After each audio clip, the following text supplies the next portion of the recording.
Let me share with you an old case, one that I still bring up as a warning in all conversations I have with patients and their families. It's about Martha Thompson, a 67-year-old patient I followed in Houston, Texas. You see, Martha was that quintessential, dedicated grandmother, the kind who loves to gather her family and keep traditions alive, and she had a huge passion for the famous apple pie, that family recipe, passed down from generation to generation. Precisely because she wanted to bake this pie for her grandchildren who were visiting that weekend, she ended up experiencing one of the most memorable episodes of her life, and one that serves as a warning to so many people who think they're healthy just because they don't feel anything. One afternoon, while stirring the caramelized pie filling, Martha felt a slight dizziness. Nothing that worried her too much. She thought it was the heat from the oven, her routine. But suddenly it turned into a strong vertigo. She tried to hold on to the counter, but her hands started trembling. Her vision darkened, as if the kitchen lights were going out. And then, out of nowhere, she fell to her knees, completely powerless. Her husband, Joe, rushed to the kitchen when he heard the pan fall. He found Martha on the floor, her face pale, sweating profusely, and even though she was conscious, she was confused and disoriented. They immediately went to the hospital, and when they arrived, the tests left no doubt. Glucose above 320 mg DL. At that moment, I had to be very transparent with her. I said, "Martha, you are one step away from insulin therapy, but if you act now, there's still time to change this story." And this made me reflect on how many people, especially after 50, carry beliefs that can be costly. Martha always said, "I only eat a little sweet now and then, doctor. I don't overdo it. I've always been active, never smoked, don't drink." and there lies a very common mistake I see in my office every month. Sugar isn't just in sweet things. It's disguised in your morning bread roll, in Friday's pizza dough, in fitness cereals, in natural breakfast juice, even in excessive fruit. Often what seems healthy becomes a trap for those who don't pay attention to the details. This episode was a turning point for Martha. She began a true journey of self-knowledge about food. She wanted to understand what she was really putting on her plate and its effect on her blood, organs, and brain. And honestly, this quest is what saves lives. Because many people think they eat well but without realizing it, they are silently poisoning their own bodies. The positive side? Martha's transformation began with simple, accessible changes, with natural foods anyone can find at home. I always say, health isn't in magic formulas or expensive foods, but in what we do every day, in our constant choices. When Martha was still recovering from that scare, a phrase I said stuck with her, and I repeat it here. The problem isn't just high sugar today. It's the time it was high without you noticing. This is what makes diabetes a silent and treacherous disease. In the United States, over 38 million people have diabetes. But what truly frightens me is that 1 in 5 adults doesn't even know they're sick. And when we talk about pre-diabetes, that number reaches almost 100 million people, nearly a third of the adult population. And many people will only find out when there's already some damage, whether to the heart, vision, or kidneys. Now, why is diabetes called silent? Because at first, it doesn't hurt. It doesn't cause fever, chills, it has no smell, no color. Blood sugar starts to rise slowly, and the symptoms are so subtle they go unnoticed. A tiredness you attribute to age, an increased thirst you think is due to the heat, blurred vision you blame on computer screen time. The body quietly whispers for help, and most people don't notice. Science shows that excess glucose begins by affecting the most fragile blood vessels, those in the eyes, kidneys, and peripheral nerves. And this happens over years, silently. When symptoms truly appear, the damage has usually already been done. In Martha's case, I explained, "You didn't faint because of that day's sugar. You're now feeling the effect of years of high blood sugar without ever having felt anything." And this is the warning. It's not the sweet treat of the week that knocks you down, it's the sum of the days. And I always like to use analogies that my patients understand. It's like a dripping faucet. One drop doesn't make a difference, but if no one turns off the faucet over months, it turns into a lake. That's how glucose is. A small excess every day that accumulates until it becomes a big problem. Diet, of course, is the key to this story. With the right choices, many people can reverse prediabetes, avoid insulin, and restore their body's balance. But for that, it's essential to understand how foods work in our metabolism. Some foods raise glucose quickly, like an explosion, while others act as a brake, releasing energy slowly and protecting the body. At the beginning of Martha's dietary re-education, she shared with me what she thought was a perfect breakfast: natural orange juice, breakfast cereal with milk, 2 slices of whole wheat bread with jelly. "Sounds healthy, right?" she asked me. But there was the trap. Orange juice, even if natural, is practically liquid sugar. A glass can have 20 grams of sugar, which is equivalent to 5 teaspoons. The problem is that without the fruit fibers, this sugar enters the blood quickly, causing a glycemic peak early in the morning. Breakfast cereal, even whole grain or fitness, can have up to 12 grams of sugar per serving and many refined carbohydrates, which turn into glucose in minutes. Whole wheat bread, depending on the brand, still has white flour, and with jelly becomes another simple sugar spike. The result? After eating, she felt drowsy, tired, and an early desire to snack before lunch. This is the so-called glycemic cycle. You eat, have a glucose peak, then a rapid drop, and the body asks for food again, especially carbohydrates. It's a vicious cycle that traps millions of people, and many don't even realize they're trapped. And this feeling of constant hunger, irritability, and energy slump is mistaken for aging, but it has to do with blood sugar dysregulation. With the right guidance, Martha changed radically. She started eating scrambled eggs for breakfast, avocado, cinnamon tea, which is great because it helps stabilize blood sugar, and sometimes chia hydrated with unsweetened almond milk. What changed? Stable energy throughout the morning, controlled blood sugar, and that craving to attack the fridge before lunch disappeared. Another point that surprised Martha and surprises many people is the issue of fruits. We always hear that fruit is good for you, and it is, but it needs moderation. Martha loved fruits, made colorful salads, added grapes, bananas, apples, even a touch of honey. But even avoiding sweets, her blood sugar remained high. The explanation lies in fructose, which is the natural sugar in fruit. When consumed in excess or in the form of juices and large salads, it can raise blood sugar like a soft drink. I'll give you examples. A cup of grapes has 23 grams of sugar. A ripe banana has 14 grams and also has a high glycemic index. Ready-made smoothies, even natural ones, can contain up to 40 grams of sugar per glass. Detox juices, which mix several fruits without fiber, make glucose spike. The body doesn't distinguish whether the sugar came from a soft drink or a natural juice. The impact on blood sugar is very similar. That's why I started advising Martha to use fruits intelligently.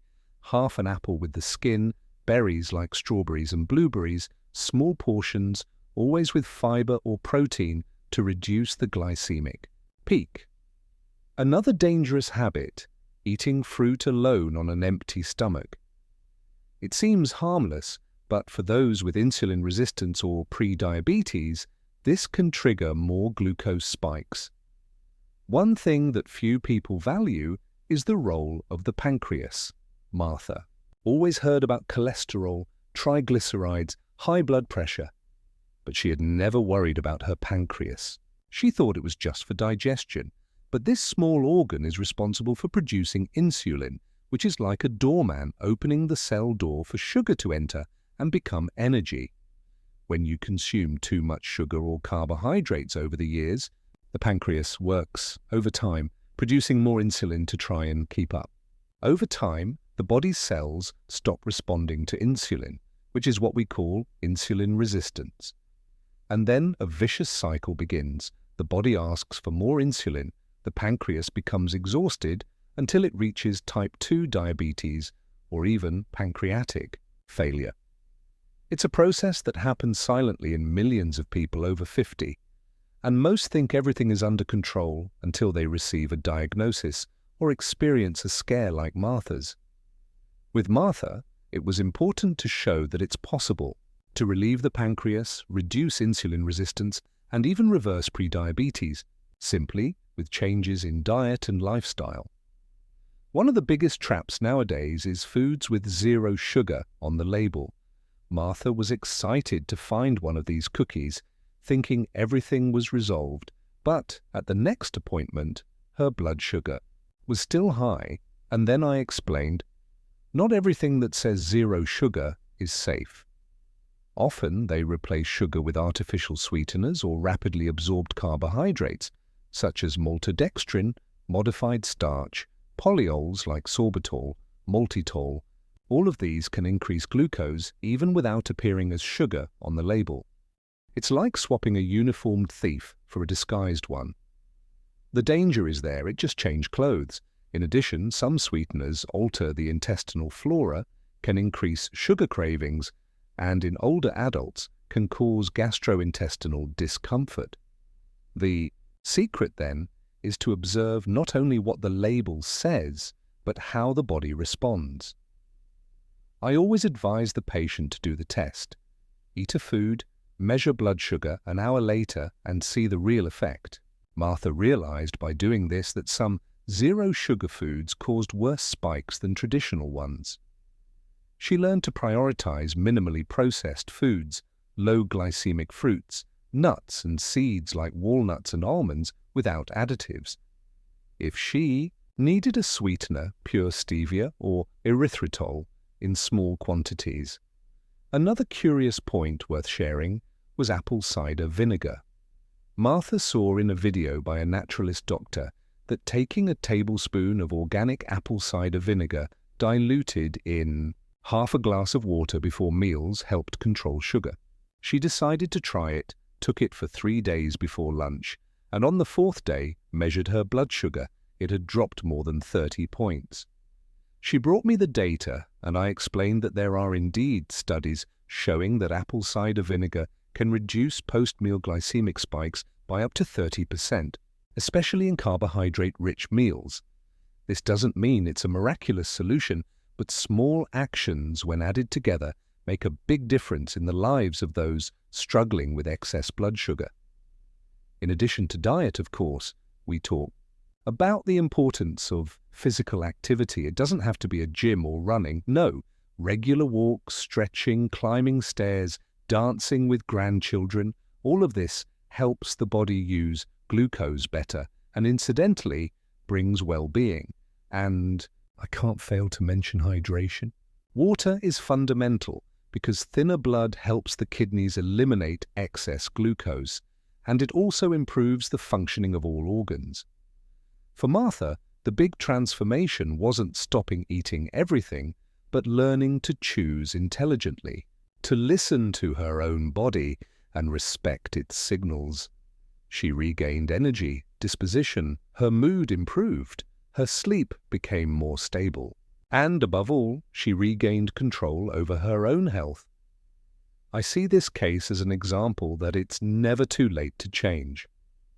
No matter the age, family history, or past mistakes. There's always time to turn the game around. You just need quality information, willingness to try something new, and courage to take the lead in your own life. To you who are listening to me now, this is an invitation. Don't wait for a scare to start taking care of what you put on your plate. Observe your habits, make conscious choices, prioritize natural foods, understand labels, listen to your body's signals. If you have doubts, seek a professional who can guide you with care and science. Ultimately, it's about living longer and better with health, energy, and autonomy. And if you identify with Martha's story, know that this could be the first step of a new journey, a journey of recovery, prevention, and quality of life. Now, many people ask me, but doctor, how exactly does vinegar help control glucose?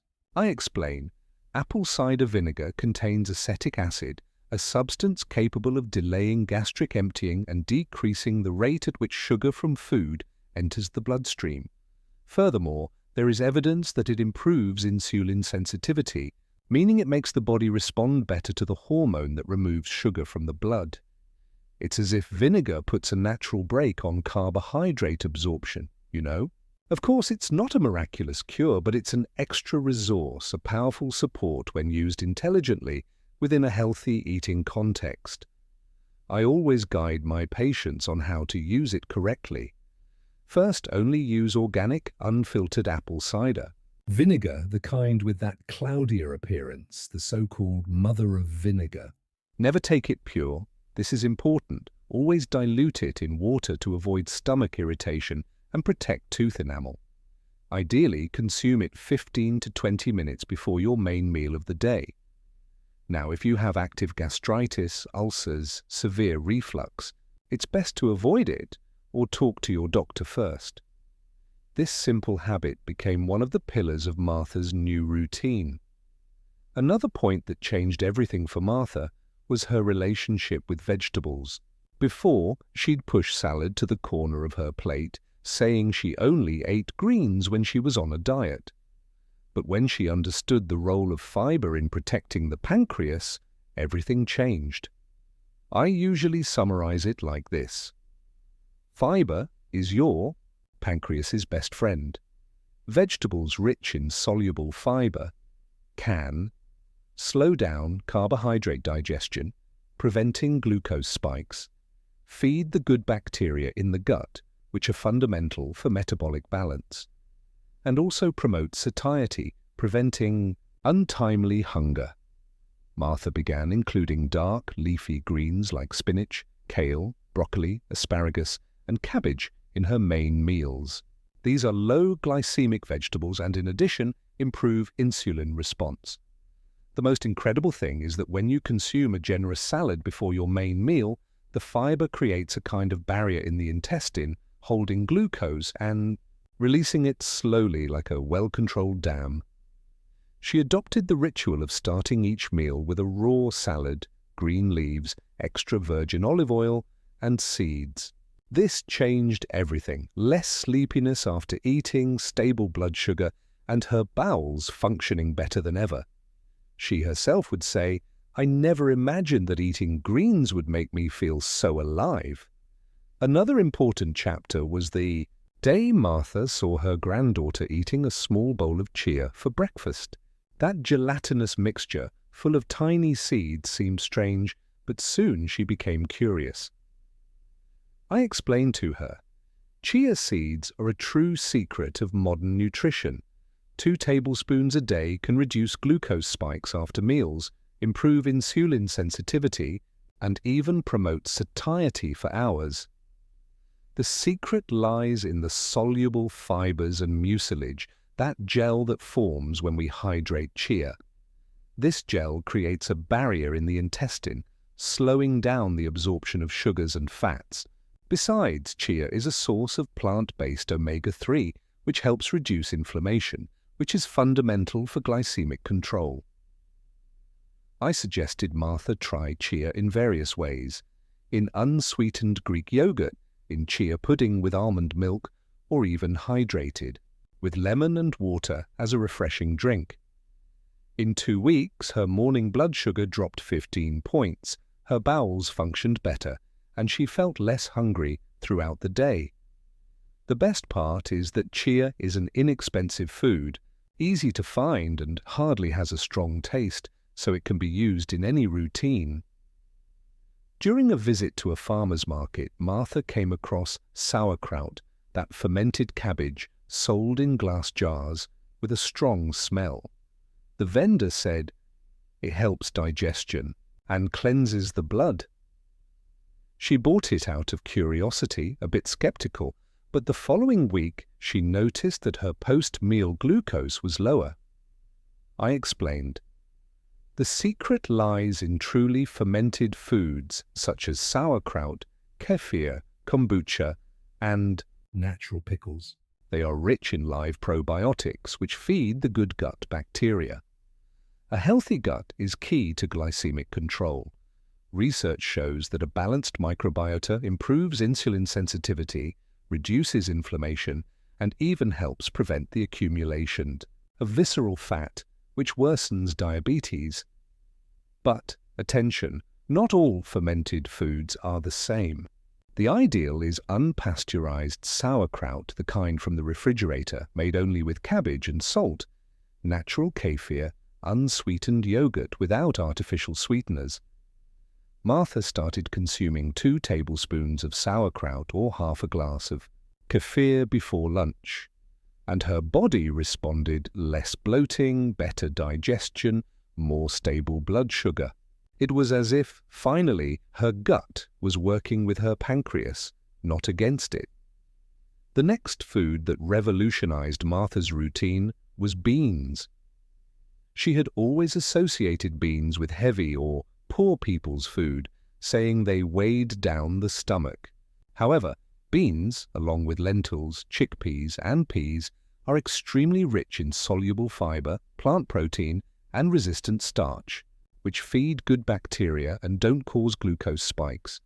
Studies show that eating a serving of beans can reduce post-meal glucose spikes by up to 35%, improve insulin response, and also aid in satiety and cholesterol control. I explained to Martha about the second meal effect. When you consume beans one day, even your next meal will be digested more controllably, with a smaller glycemic peak due to the prolonged action of the fibers. She tried making chili with black beans, meatless, just with spices. She started including legumes 3 or 4 times a week in soups, salads, spreads, and veggie burgers. And she saw firsthand that beans, when well prepared, are light, inexpensive, powerful, and a great ally in diabetes control. Martha was passionate about potatoes, baked, fried, mashed. She was sad thinking she'd have to cut them out completely, but I explained that it's not the potato itself, it's how it's prepared and consumed. The common white potato has a high glycemic index, but there's a trick. Cook it, chill it in the refrigerator, and only then reheat it. This transforms part of the starch into resistant starch, a type of carbohydrate that acts like fiber and doesn't abruptly raise blood sugar. Martha started cooking potatoes with their skins on, letting them cool, then using them in cold salads, or reheating them slightly to eat. She also learned to appreciate sweet potatoes, which naturally have a lower glycemic index, always controlling the portion and combining them with fiber or protein. This showed her that it's not necessary to abolish what you like, but rather to adapt how you consume it. Now bread. That was Martha's greatest pleasure. The smell of fresh bread from the bakery was irresistible, but each slice was a silent attack on her pancreas. She insisted she ate whole wheat bread, but not all whole wheat bread is truly whole. Wheat. Many have refined flour, and almost all cause glucose spikes, especially when consumed alone.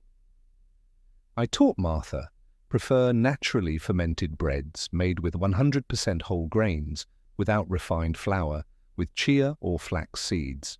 And, most importantly, never eat bread alone. Combine it with eggs, avocado, almond butter. This reduces the glycemic peak by up to 40%. She even started making bread at home with almond flour, eggs, and seeds.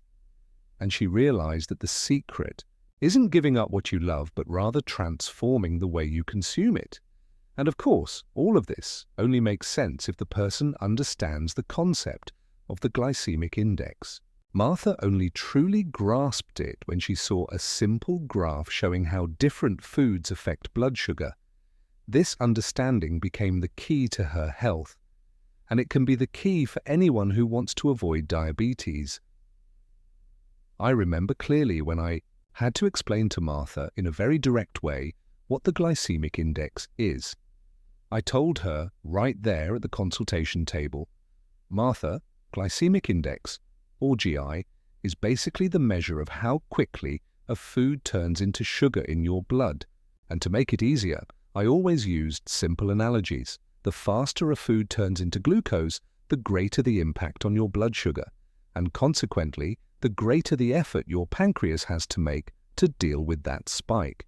There is a scale that goes from 0 to 100.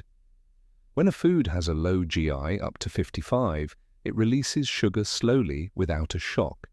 These are the body's true friends. Medium GI, between 56 and 69, releases it faster, requires attention, but can still be controlled. Now, high GI, 70 and above, is practically a punch to the blood.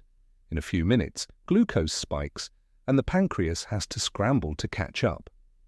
Martha was shocked by the examples I gave: white bread, GI 75, white rice, GI 73, hot potato, 82 natural orange juice, 65 corn cereal, 81, and on the other end, the champions of protection, chickpeas, GI, 28 apple with skin, 36 rolled oats, 55 whole milk, 31 unsweetened natural yogurt, 35.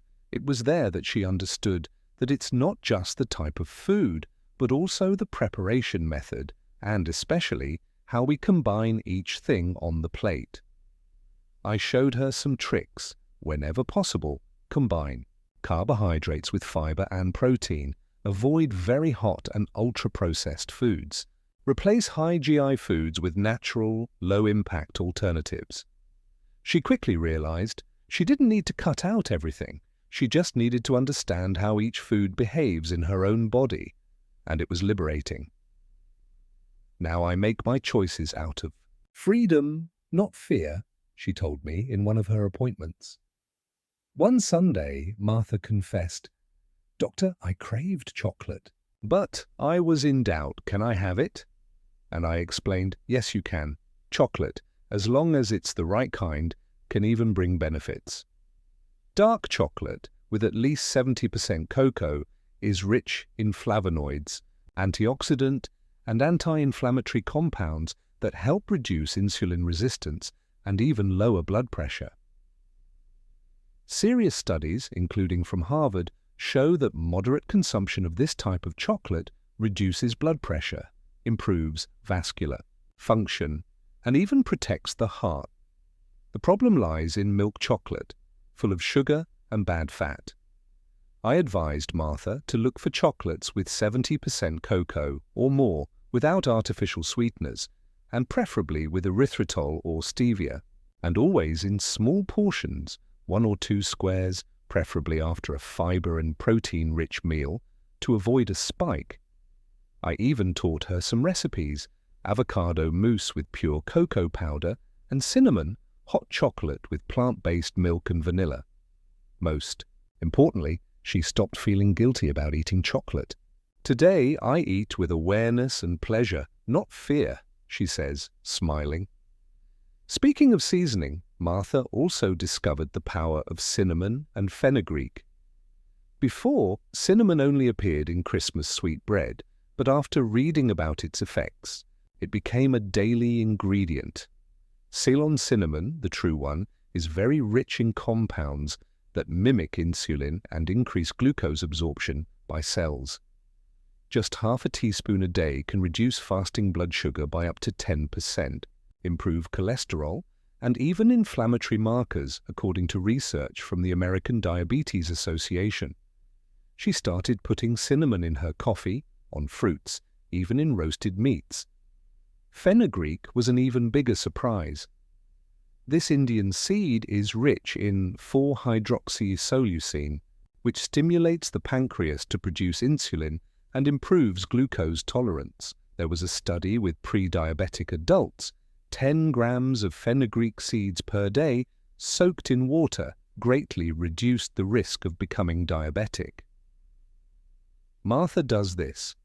She soaks a teaspoon of seeds overnight, drinks the water, and chews the seeds in the morning. The taste is strong, but she quickly got used to it, especially because she noticed more stable blood sugar throughout the day. Today, both cinnamon and fenugreek are part of her routine, not as a miracle, but as part of an intelligent and effective strategy. And she even says, every pinch of cinnamon, every sip of fenugreek is a step away from insulin. Now I want to highlight something few people notice: water. Martha was the type who only drank water when she felt thirsty. She thought coffee, tea, diet soda helped. But then I showed her the studies. Mild chronic dehydration, even without you noticing, can increase glucose simply by reducing blood volume. It's as if the sugar becomes more concentrated, more tight in the blood, and there's more. Dehydration increases vasopressin, a hormone that makes the kidneys retain glucose, worsening the situation even further.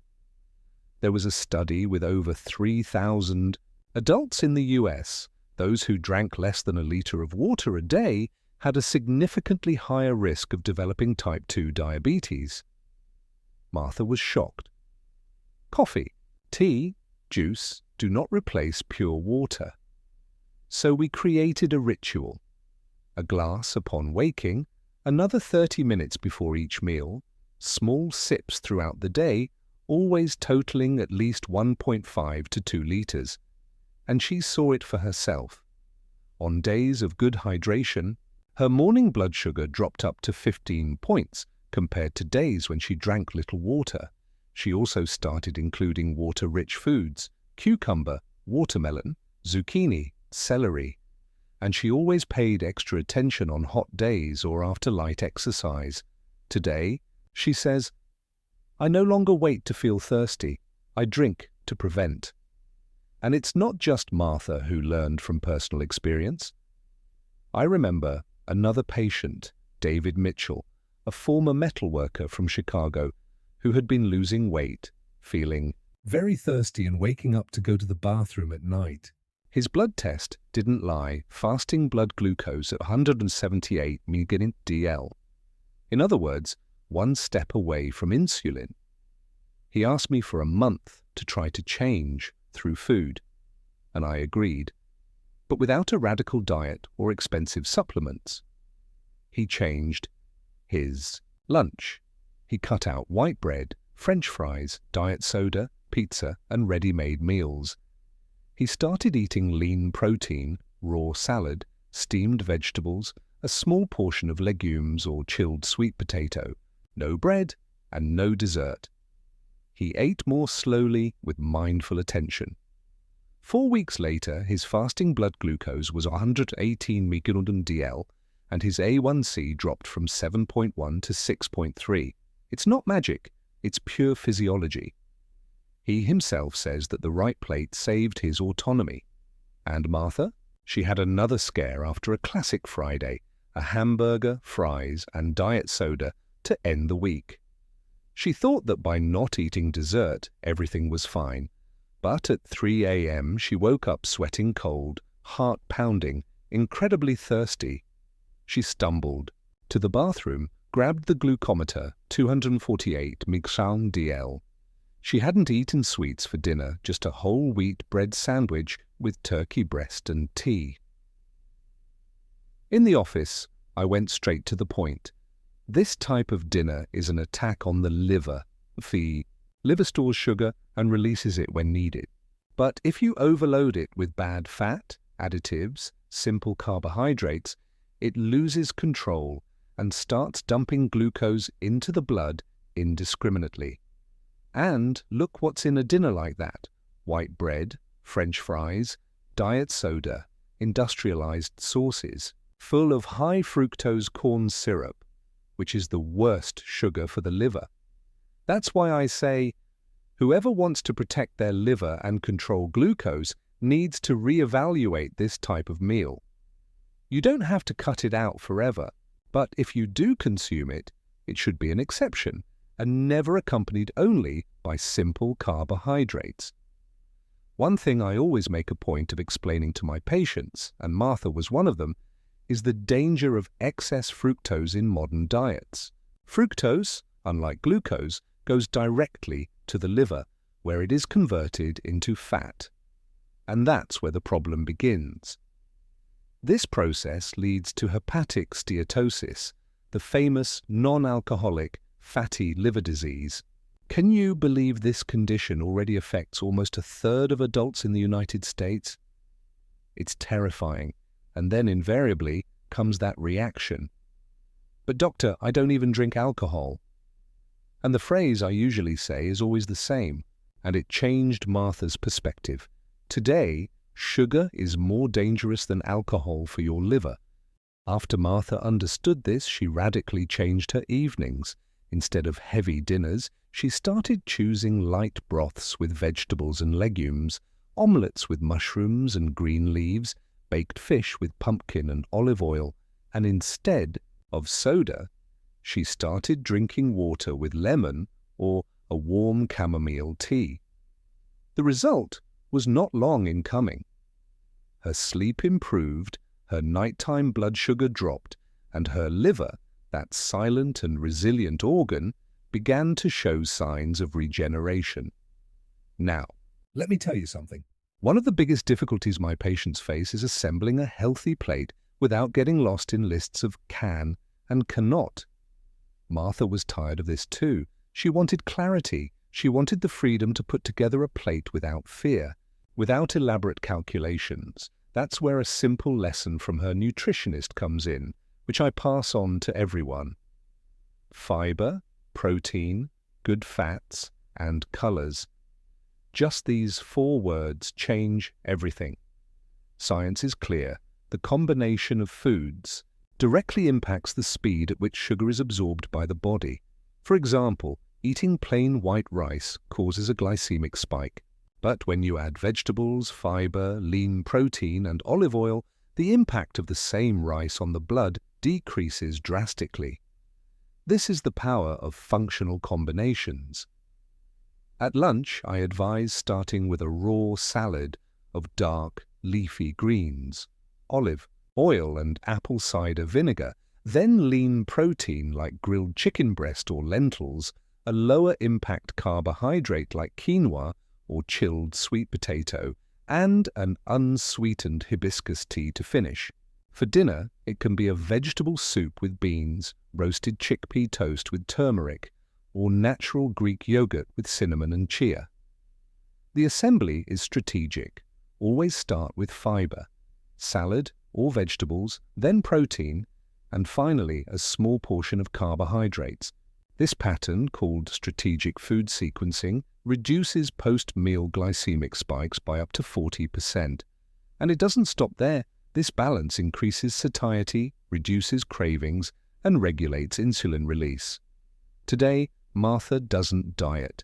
She assembles plates, combines, balances, and reaps the benefits. She herself says, "My blood thanks me with every thoughtful bite." And there's more. For a long time, everyone repeated that breakfast was the most important meal of the day. When I suggested intermittent fasting, Martha thought I was crazy. But I explained, well-done intermittent fasting isn't about starving, it's about giving your pancreas a rest. The problem with the American pattern is eating all the time. Breakfast, snack, lunch, another snack, dinner, snacking before bed. And this makes insulin work non-stop, leading the pancreas to exhaustion. With intermittent fasting, the interval between meals increases, insulin drops, the body burns stored glucose, cells become more sensitive to insulin, and metabolic repair. processes begin to act. Martha started slowly. She ate dinner early, went to bed early, only drank tea or water in the morning, and only had lunch around noon, doing a 16 to 18-hour overnight fast 2 or 3 times a week. In the first few days, she felt hungry, but soon adjusted. And the results were impressive. Fasting blood glucose 20 to 30 points lower, less inflammation, more vigor. But of course, I always remember fasting isn't for everyone. Those with hypoglycemia using insulin or with a history of eating disorders need medical supervision. When done with guidance, fasting is a natural tool capable of restoring balance. Without medication, without miracles. Another detail that changed Martha's life was yogurt. Before, she believed all yogurts were healthy, picking up light and fruit-flavored tubs, thinking she was doing great, until she read the label, 17 grams of sugar in just one small tub. 4 teaspoons of sugar camouflaged there, and her blood. Sugar, of course, didn't forgive. I explained, natural, full-fat, unsweetened yogurt is one of the best foods for anyone who wants to control glucose. It's rich in protein, slows down carbohydrate absorption, has probiotics that balance gut flora and reduce inflammation, and offers good fats that bring satiety without raising sugar. But industrialized yogurts, especially flavored, light, or fruit ones, are usually packed with sugar, artificial sweeteners, and thickeners. Martha's secret was to start buying natural Greek yogurt with a maximum of 2 ingredients, milk and live cultures.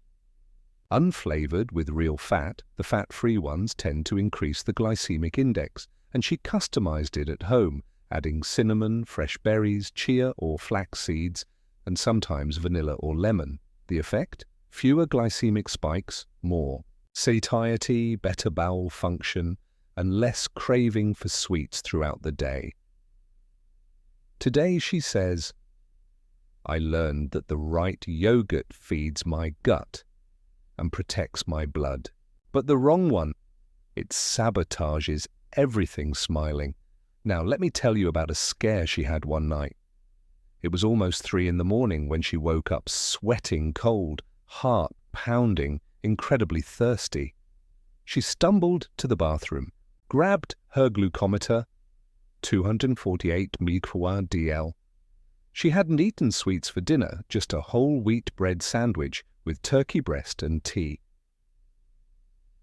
In the office, I explained, her glucose rose because she had the wrong dinner and went to sleep with high blood sugar. During sleep, the body continues to function. If dinner contains simple carbohydrates, bread, pasta, or processed foods without fiber or protein, glucose remains high for hours. And since nighttime insulin is lower, the sugar doesn't drop. This scenario, called nocturnal hyperglycemia, is terrible for metabolism, for the liver, and drains your energy the next day. Martha learned the most important meal for sugar control can be dinner itself. She started avoiding bread and processed foods at night, having an early dinner by 6:30 p.m., including light proteins like eggs, chicken, tofu, or fish, lots of low-starch vegetables, zucchini, spinach, broccoli, cauliflower, and finishing with chamomile, peppermint, or cinnamon tea. Her nocturnal blood sugar stabilized. For the first time in months, she slept well and woke up feeling light, glucose at 103. She says, sleeping with high sugar is like spending the night with the faucet open. You wake up drained and don't even know why. Finally, a big lesson Martha learned was about sweets. She always thought she'd have to give up everything forever, but the nutritionist taught her, you don't have to stop eating sweets, you just have to learn how to make smart sweets. The secret? Use low glycemic ingredients, good fats to slow down sugar absorption, and fiber to balance the glycemic effect of the dessert. Martha became a fan of chia pudding with cocoa, 2 tablespoons of chia, half a cup of unsweetened coconut milk, 1 teaspoon of cocoa powder, cinnamon to taste, mix everything and chill. It becomes creamy, delicious, and your blood sugar thanks you. She also makes avocado mousse with cocoa and black bean brownies.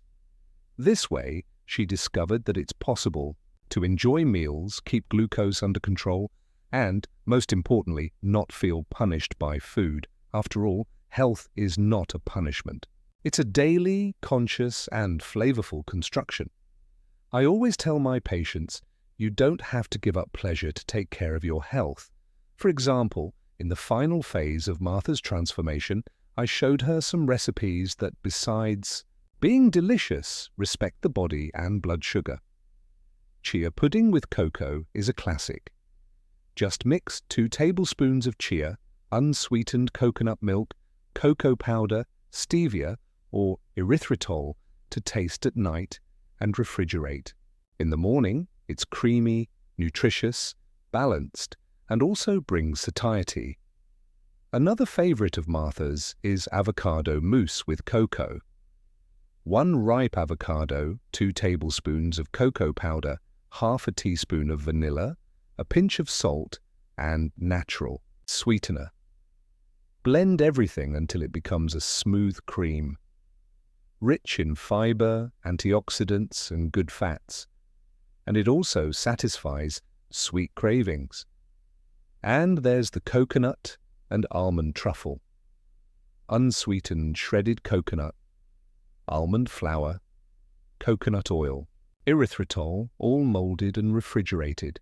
Easy to make, delicious, and without simple carbohydrates.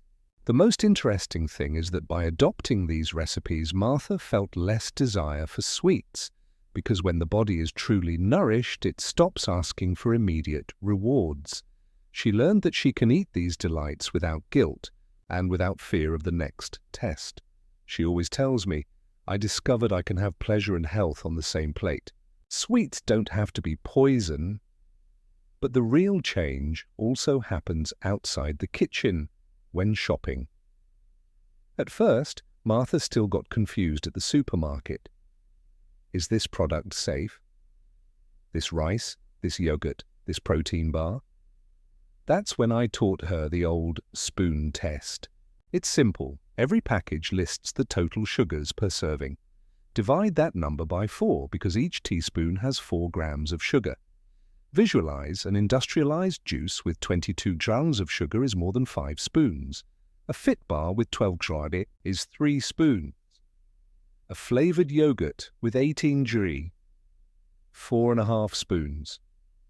Martha quickly said, I would never put 5 spoons of sugar in my tea, but I drank that juice thinking it was healthy. And it's not just visible sugar. Many products use hidden names, high fructose corn syrup, maltodextrin, agave. All of them impact blood sugar. Pay attention to ingredients ending in O's, dextrose, fructose, sucrose, glucose. Sometimes the label dilutes various sugars in small amounts or says no added sugar, but includes concentrated juices. Even zero products, if they contain polyols like maltitol, can still increase glucose in some people. Martha learned to look with a magnifying glass, reading with her own blood in mind. 6 months after that scare in the kitchen, Martha returned to the office. This time, anxious but hopeful. When I sat with her and showed her the results, I couldn't help but smile. Fasting blood glucose at 92, A1C at 5.6, cholesterol in order, weight stabilized, renewed energy, and best of all, no need for medication. Martha cried, not out of fear, but out of relief. Out of victory, she remembered every choice, the apple cider vinegar, the dark leafy greens, the gelatinous chia, the switch from sweet bread to real bread, the homemade recipes, the pure water, the conscious fasting, the good night's sleep without high glucose stealing energy. She didn't follow a diet. She created a new way of living. That's why it worked. Today, Martha teaches other women in her community group, showing that freedom and health can go hand in hand. Her motto has become an inspiration: my blood, my choice, my health, my freedom. And if you've made it this far, know this can also be your story. All it takes is one step, one decision, a closer look at what goes on your plate and what it causes inside you. Blood sugar doesn't have to be your enemy. With intelligent choices, information, and a little courage, you can transform your glucose into balance and your life into hope, because the body doesn't hold grudges. It only asks for help. And it always, always thanks you when you listen.